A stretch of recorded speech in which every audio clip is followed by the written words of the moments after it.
Hello student, ಒಂದು academic ಇಯರಲ್ಲಿ internal assessment, periodic test, pre board exams ಇದಕ್ಕೆಲ್ಲ ನೀವು ಎಷ್ಟು ತಯಾರಿ ಮಾಡ್ಕೊಳ್ತೀರೋ ಅದಕ್ಕಿಂತನೂ ಜಾಸ್ತಿ ಏನು ಇಂಪಾರ್ಟೆಂಟ್ ಆಗಿರುತ್ತೆ ಅಂತ ಹೇಳಿದ್ರೆ ಫೈನಲ್ ಎಕ್ಸಾಮ್ನ ನೀವು ಹೇಗೆ ಅಪ್ರೋಚ್ ಮಾಡ್ತೀರಾ, ಫೈನಲ್ ಪೇಪರ್ ಕೆಮಿಸ್ಟ್ರಿ ಪೇಪರನ್ನು ಹೇಗೆ ನೀವು ಪ್ರೆಸೆಂಟ್ ಮಾಡ್ತೀರಾ ಅಂತ ಹೇಳುವಂಥದ್ದು.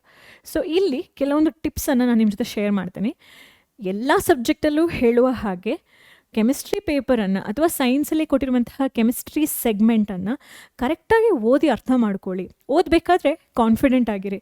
ಓದೋಕ್ಕಿಂತ ಮುಂಚೆನೇ ನನಗಿದು ಬರಲ್ಲ, ನನಗೆ ಗೊತ್ತಿಲ್ಲ, ನಾನು ಓದಿದೆಲ್ಲ ಮರ್ತೋಗ್ಬಿಟ್ಟಿದೆ, ಅಯ್ಯೋ ಏನು ಮಾಡಲಿ, ಆ ಅಪ್ರೋಚಿಂದ ಓದಬೇಡಿ. ಓದಬೇಕಾದ್ರೆ ಏನೇ ಕೊಟ್ಟಿದ್ರು ನಾನೊಂದು ವರ್ಷದ ಎಫರ್ಟ್ ಹಾಕಿದ್ದೀನಿ, ಅದಕ್ಕೆ ತಕ್ಕ ಮಟ್ಟಿಗೆ ನಾನು ಆನ್ಸರ್ಸ್ನ ಬರೀತೀನಿ ಅಂತ ಹೇಳೋ ಕಾನ್ಫಿಡೆಂಟಿಂದ ಆ ಪೇಪರನ್ನು ಓದ್ತಾ ಹೋಗಿ. ಅರ್ಥ ಮಾಡ್ಕೊಳ್ಳಿ. ಏನು ಅರ್ಥ ಮಾಡ್ಕೊಳ್ಳಿ ಅಂದರೆ ಸೆಕ್ಷನ್ಸ್ ಇರುತ್ತಲ್ವ, ಸೆಕ್ಷನ್ ಎ ಮಲ್ಟಿಪಲ್ ಚಾಯ್ಸ್ ಇರುತ್ತೆ, ಸೆಕ್ಷನ್ ಮಲ್ಟಿಪಲ್ ಚಾಯ್ಸ್ ಅಂತ ಹೇಳಿದ್ರೆ ಒನ್ ವರ್ಡ್ ಇದಿರುತ್ತೆ, ಸೆಕ್ಷನ್ ಬಿ ಅಲ್ಲಿ ವೆರಿ ಶಾರ್ಟ್ ಆನ್ಸರ್ ಇರುತ್ತೆ, section C short answer, long answer, case study based questions ಇರುತ್ತೆ CBSEಗೆ. ನಮ್ಮ SSLC ಬೋರ್ಡಿಗೆ ಬಂದಾಗ ನಾರ್ಮಲ್ ಆಗಿರುವಂತಹ 1 mark, 2 mark, 3 mark, 4 mark, 5 mark questions ಇರುತ್ತೆ. ಯಾವ ಸೆಕ್ಷನಲ್ಲಿ ನೀವು ಕಾನ್ಫಿಡೆಂಟ್ ಅಂತ ಹೇಳೋದನ್ನು ಅರ್ಥ ಮಾಡ್ಕೊಳ್ಳಿ ಆ ಪೇಪರ್ ಓದ್ಕೊಂಡು. Okay, next choose the section in which you are more confident to answer. ಯಾವ ಸೆಕ್ಷನಲ್ಲಿ ನೀವು ಕರೆಕ್ಟಾಗಿ ಆನ್ಸರ್ ಮಾಡಬಹುದು ಅಂತ ಹೇಳೋದನ್ನು ನೆನ್ಪಿಟ್ಕೊಳ್ಳಿ. Relate the topic you learned with the particular question. ಇದಕ್ಕೆ ನೀವು ಜಾಸ್ತಿ ಟೈಮ್ ಕೊಡಬೇಕಾಗಿಲ್ಲ, ಯಾಕೆಂದರೆ ನಿಮಗೆ ಟೈಮ್ ಇರಲ್ಲ, ನೀವು ತುಂಬ ಆ್ಯಂಕ್ಷಿಯಸ್ ಆಗಿರ್ತೀರ. But still take time out of your anxiousness. Relate ಮಾಡ್ಕೊಳ್ಳಿ, ಇದು ಯಾವ ಟಾಪಿಕಿಂದ, ಎಲ್ಲಿ ಓದಿದ್ದೀನಿ ನಾನು ಅಂತ ಹೇಳಿ. ಟೆನ್ಷನ್ ಮಾಡ್ಕೊಳ್ಳೋದಲ್ಲ, ಅಲ್ಲಿ ರಿಲೇಟ್ ಮಾಡ್ಕೊಳ್ಳೋದು ಇಂಪಾರ್ಟೆಂಟ್ ಆಗುತ್ತೆ.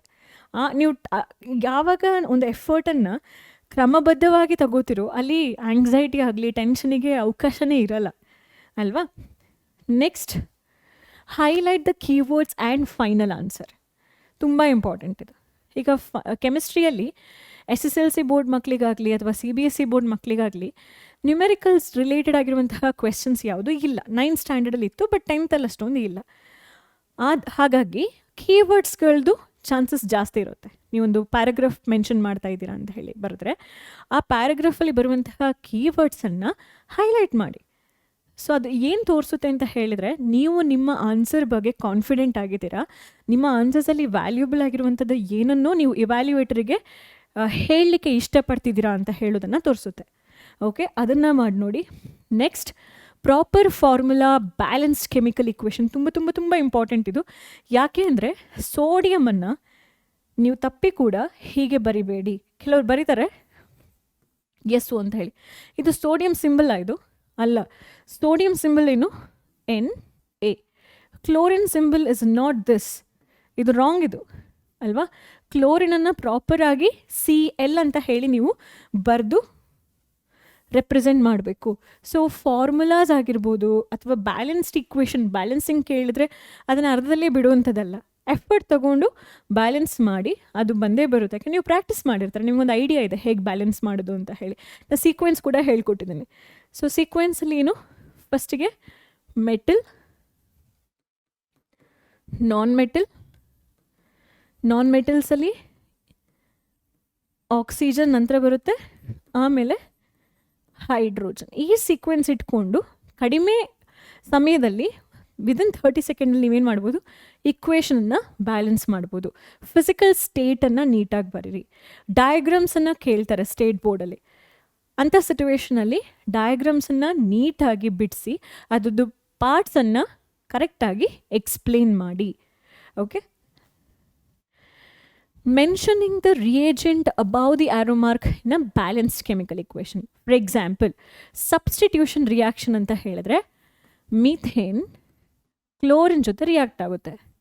ಇಲ್ಲಿ ಸನ್ಲೈಟ್ ಇಂಪಾರ್ಟೆಂಟ್. ನೀವಿಲ್ಲಿ ಸನ್ಲೈಟ್ ಬರೀಲಿಲ್ಲ ಅಂತ ಹೇಳಿದರೆ ಈ ಇಕ್ವೇಷನಲ್ಲಿ ಪ್ರಾಡಕ್ಟ್ ಫಾರ್ಮ್ ಆಗದೇ ಇಲ್ಲ. ಸೊ ಯಾವ ರಿಯೇಜೆಂಟ್ ಬೇಕು ಅಂತ ಹೇಳೋದನ್ನು ನೀಟಾಗಿ ಆ ವಿಡಿಯೋದಲ್ಲಿ ನೀವೇನು ಮಾಡಬೇಕು, ರೆಪ್ರೆಸೆಂಟ್ ಮಾಡಬೇಕು. Next, presenting answers. NCERT keywords ಅಂತ ಹೇಳಿ ಬರ್ತಿದ್ದೀನಿ. ಒಂದು ಆನ್ಸರನ್ನು ಪ್ರೆಸೆಂಟ್ ಮಾಡಬೇಕಾದ್ರೆ ಹಲವಾರು ಬುಕ್ಸ್ಗಳಿದೆ, ಹಲವಾರು ಗೈಡ್ಸ್ ಇದೆ, ಬಟ್ ಮೇಕ್ ಶ್ಯೂರ್ ದ್ಯಾಟ್ NCERT-ಯಲ್ಲಿರುವಂತಹ ಟೆಕ್ಸ್ಟ್ ಬುಕ್ಕಲ್ಲಿ ಯೂಸ್ ಮಾಡಿರುವಂತಹ ಕೀವರ್ಡ್ಸನ್ನು ನೀವು ಜಾಸ್ತಿ ಯೂಸ್ ಮಾಡ್ತಿದ್ದೀರಾ ಅಂತ ಹೇಳೋದು ನಿಮಗೆ ನೆನಪಿರಬೇಕು. ಮತ್ತು ಆನ್ಸರನ್ನು ಹೇಗೋ ಬರೆಯೋದಲ್ಲ, ನೀಟಾಗಿ ಕರೆಕ್ಟಾಗಿ ಪ್ರೆಸೆಂಟ್ ಮಾಡಬೇಕು. ಪ್ರೆಸೆಂಟೆಡ್ ಆನ್ಸರ್ಸ್ಗೆ ಯಾವಾಗಲೂ ಕೂಡ ಫುಲ್ ಮಾರ್ಕ್ಸ್ ಇರುತ್ತೆ. ನಿಮ್ಮದು ಹ್ಯಾಂಡ್ ರೈಟಿಂಗ್ ಎಷ್ಟೇ ಬ್ಯಾಡ್ ಇದ್ದರೂ ಕೂಡ ಸ್ವಲ್ಪ ಟೈಮ್ ತೊಗೊಂಡು ಫೋಕಸ್ ಮಾಡಿಕೊಂಡು ನೀಟಾಗಿ ಹ್ಯಾಂಡ್ ರೈಟಿಂಗನ್ನು ಎಕ್ಸಾಮ್ ಹಾಲಲ್ಲಿ ಪ್ರೆಸೆಂಟ್ ಮಾಡಿ. Okay, next no cross marks. ತುಂಬ ಇಂಪಾರ್ಟೆಂಟ್. ಯಾಕೆ ಅಂತ ಹೇಳಿದ್ರೆ ಈ ಕೆಮಿಸ್ಟ್ರಿಯಲ್ಲಿ ಎಸ್ಪೆಷಲಿ ಜಾಸ್ತಿ ಸಿಂಬಲ್ಸ್, ಫಾರ್ಮುಲಾಸ್, ಎಲಿಮೆಂಟಲ್ ಫಾರ್ಮುಲಾಸ್ ಎಲ್ಲ ಬರೀತೀರ ನೀವು, ಸಿಂಬಲ್ಸ್ ಎಲ್ಲ ಬರೀತೀರ. ಅಲ್ಲಿ ಕ್ರಾಸ್ ಮಾರ್ಕ್ ಮಾಡ್ತಾ ಹೋದರೆ, ಓವರ್ ರೈಟ್ ಮಾಡಿದ್ರೆ it indicates you are confused. ಹಾಗಾಗಿ ಚಿತ್ ಮಾಡೋದು, ಬರೆದಿರೋ ಮೇಲೆ ಇನ್ನೊಂದ್ಸಲ ಬರೆಯೋದು, ಗೀಚೋದು ಅದನ್ನೆಲ್ಲ ಮಾಡೋಕ್ಕೆ ಹೋಗಬೇಡಿ. ಮೇಂಟೈನ್ ಮಾಡ್ಕೊಳ್ಳಿ. ನೀಟಾಗಿರುವಂತಹ ಆನ್ಸರ್ ಪೇಪರನ್ನು ಮೇಂಟೈನ್ ಮಾಡ್ತಾ ನಿಮ್ಮ ಎಕ್ಸಾಮ್ ಪೇಪರನ್ನು ನೀವು ಬರೀರಿ. Next, manage your time to read the answer script before submission.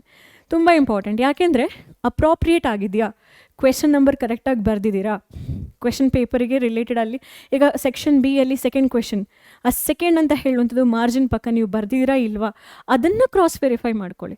ಅದರ ಜೊತೆಗೆ ಒಂದು ಈಕ್ವೇಷನ್ನ ಒಂದು ಸಲ ನೋಡ್ಕೊಳ್ಳಿ, ಅಲ್ಲಿ ಸಿಂಬಲ್ ಮಿಸ್ಟೇಕ್ ಇದೆಯಾ, ಕ್ಯಾಪಿಟಲ್ ಲೆಟರ್ ಮತ್ತು ಸ್ಮಾಲ್ ಲೆಟರ್ ಮರ್ಜ್ ಮಾಡಿದ್ದೀರಾ ಇಲ್ವಾ ಅಂತ ಹೇಳೋದನ್ನು ಒಂದು ಸಲ ಕ್ರಾಸ್ ವೆರಿಫೈ ಮಾಡ್ಕೊಳ್ಳಿ. This is must. ನೀವು ಫೈನಲಲ್ಲಿ ನಿಮ್ಮ ಆನ್ಸರ್ ಸ್ಕ್ರಿಪ್ಟನ್ನು ರಿವೈಸ್ ಮಾಡ್ಕೊಳ್ಬೇಕಂದ್ರೆ ಮೊದಲಿಗೆ ಪ್ಲ್ಯಾನ್ ಮಾಡಿರಬೇಕು. ಈ ಟೈಮಲ್ಲಿ ಸೆಕ್ಷನ್ ಬಿ ಮುಗಿಸ್ತೀನಿ, ಈ ಟೈಮಲ್ಲಿ ಸೆಕ್ಷನ್ ಎ ಕಂಪ್ಲೀಟ್ ಮಾಡ್ಕೊಳ್ತೀನಿ, ಇಷ್ಟು ಟೈಮ್ ಸಿಗುತ್ತೆ, ಆ ಟೈಮಲ್ಲಿ ನಾನು ನನ್ನ ಆನ್ಸರ್ ಸ್ಕ್ರಿಪ್ಟನ್ನು ಒಂದು ಸಲ ರಿವಿಸಿಟ್ ಮಾಡ್ತೀನಿ. ಸೊ ಇದರಿಂದ ಮಿನಿಮಮ್ 5 to 10 ಮಾರ್ಕ್ಸ್ ನಿಮಗೆ ಕಳ್ಕೊಳ್ಳುವಂತಹ ಚಾನ್ಸಸ್ ಇರುವವರು ವಾಪಸ್ ಪಡ್ಕೊಳ್ತಾರೆ. So think from a evaluator perspective. ನೀವು ಆನ್ಸರನ್ನು ಚೆಕ್ ಮಾಡಬೇಕಂದ್ರೆ ನೀವು ಹಾಗೆ ಥಿಂಕ್ ಮಾಡೋದಕ್ಕಿಂತ ಇದನ್ನು ಬೇರೆಯವ್ರು ನೋಡಿದ್ರೆ ಏನಾದರೂ ಮಿಸ್ಟೇಕ್ಸ್ ಕಾಣಬಹುದಾ ಅಂತ ಹೇಳೋ ಪರ್ಸ್ಪೆಕ್ಟಿವಲ್ಲಿ ಆ ಲಾಸ್ಟ್ ಮೂಮೆಂಟಲ್ಲಿ ಒಂದು ಸಲ ಅನಲೈಸ್ ಮಾಡ್ಕೊಳ್ಳಿ. I know it's difficult, but ಅದನ್ನ ಮಾಡೋದ್ರಿಂದ ಯಾರಿಗೆ ಲಾಭ? ನಿಮಗೇನೆ ಅಲ್ವಾ? ಸೊ ಇವಿಷ್ಟು ಕೂಡ ಇಂಪಾರ್ಟೆಂಟ್ ಆಗಿರುವಂತಹ ಕೆಮಿಸ್ಟ್ರಿಯಲ್ಲಿ ನೀವು ಗಮನಿಸಲೇಬೇಕಾಗಿರುವಂತಹ ಒಂದು ಪಾಯಿಂಟ್ಸ್ಗಳಾಗಿರುತ್ತೆ. So all the best, do well.